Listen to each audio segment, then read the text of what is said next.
बिस्मिल्लाहिर्रहमानिर्रहीम अस्सलाम वालेकुम। आज हम बनाएंगे बहुत ही मुनफरिद न्यू स्टाइल में टमाटर की चटनी की रेसिपी।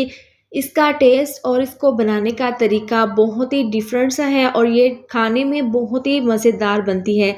आप इसको बॉयल के हुए चावलों के साथ, सब्ज़ी के साथ या फिर रोटी के साथ खा सकते हैं। तो चलिए इसको बनाना शुरू करते हैं। सबसे पहले मैंने यहाँ पर 6 अदद टमाटर लिए थे, उनको दरमियान से 2 हिस्सों में कट कर लिया है। अब पैन में तमाम टमाटर हम इस तरह से डाल देंगे। इसके बाद इसके ऊपर डाल देंगे लहसुन के जवे। अगर आपके पास बारीक वाला लहसुन है तो आप इसी तरह से ये डाल सकते हैं। अगर मोटे वाले आपके पास लहसुन के जवे हैं तो 2 से 3 आप उनके पीसेस कर लें और इस तरह से इसके ऊपर डाल दें। अब डाल देंगे 2 चम्मच घी।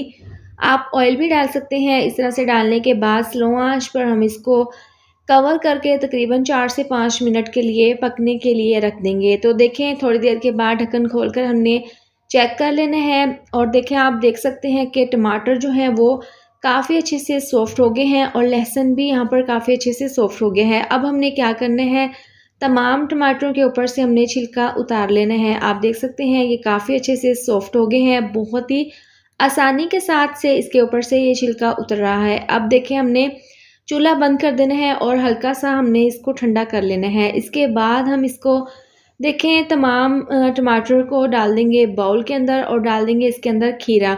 ये 1 अदद खीरा है, आपने इसके ऊपर से छिलका नहीं उतारना। इसी तरह से आपने ये खीरा इसके अंदर शामिल कर देना है। 1 मीडियम साइज़ का प्याज, इसको भी हमने चॉप काट लिया है। बारीक कटी हुई 2 से 3 सब्ज़ मिर्चें। अब टेस्ट के हिसाब से आधी चम्मच नमक डाल देंगे, आधी चम्मच पिसी हुई काली मिर्च, आधी चम्मच कुटी हुई लाल मिर्च। ये डालने के बाद 2 से 3 लेमन का रस इसके अंदर हम डाल देंगे। इस तरह से ये तमाम चीज़ें डालने के बाद इसको अब हमने अच्छे से मिक्स कर लेना है। आप यहाँ पर हाथों से भी इसको अच्छे से मिक्स कर सकते हैं और इस तरह से चमचे से भी आप इसको मिक्स कर सकते हैं। तो देखें ज़बरदस्ती हमारी ये मज़ेदार सी डिफरेंट सी टमाटर की चटनी जो है वो तैयार है। आप यकीन करें इस तरह से आप बनाएंगे तो ये बहुत ही टेस्टी बनेगी और आप इसको बार बार बनाना पसंद करेंगे।